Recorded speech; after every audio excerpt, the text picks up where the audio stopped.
Let me also pivot to ask you about the report from the Department of Homeland Security on the threats that are facing the election. Those threats could include violence at polling places or other locations, as well as attempts to intimidate election workers or cyber attacks, in fact, on election infrastructure.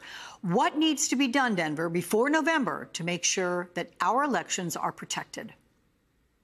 Well, first of all, we need to educate the public, Alex. I know that you've been, really into educating the public on the technical issues that we might have with AI, with cyber attack, or with even physical attack on polling locations or election centers, or even on individuals that might be associated with it, like election workers. So there's two things that the American public need to be educated about. Number one, there's the actual robocalls or AI calls or AI videos that people might not be educated on that could try to sway people one way or another from foreign or domestic threats.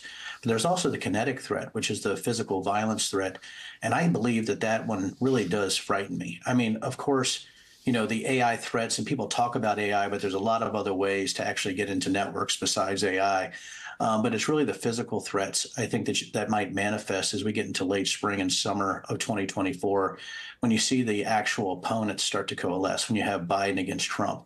That's what worries me. And I think warning the public about how they can be influenced, what they should watch out for, I think that's the number one thing that we need to do through public service announcements and things of that nature.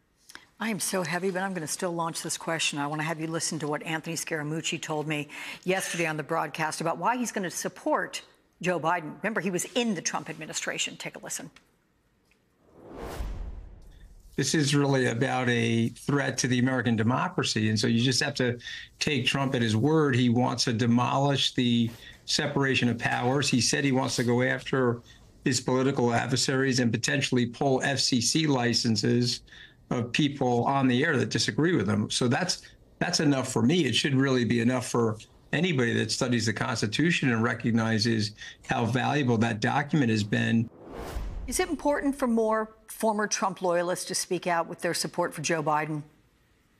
Absolutely. When you see Scaramucci or you see Adam Kinzinger, you see all these individuals coming out and said, if it's Trump Biden, I'm voting for Joe Biden. And listen, it's really not much of a choice for anybody if they're worried about law and order or even sanity, or somebody who buys into conspiracy theories, for their own sort of self-aggrandizement or self-identifies as a dictator or talks about retribution.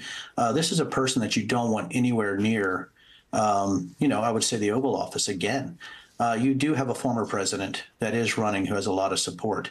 This is an individual that is out of touch of reality or pretends that he's out of touch of reality to actually ignite the base or to try to make the base violent or to do things outside of what normal behavior would be. So Scaramucci is absolutely right. I mean, my goodness, there is no question. I think if you're looking at what the former president has done, the people around him, the quality of people around him, which, might be as high as a slug, crawling on the ground. I think when you look at the quality of people around him and who he picks, who he surrounds himself with, there's nobody else you would vote for but Joe Biden. I got to tell you, I'm really enjoying Nikki Haley's latest campaign slogan, "Make America Normal Again." Has a certain ring to it. Anyway, listen, we're so out of time. You'll have to come back, and I know you will. Thank you so much, my friend.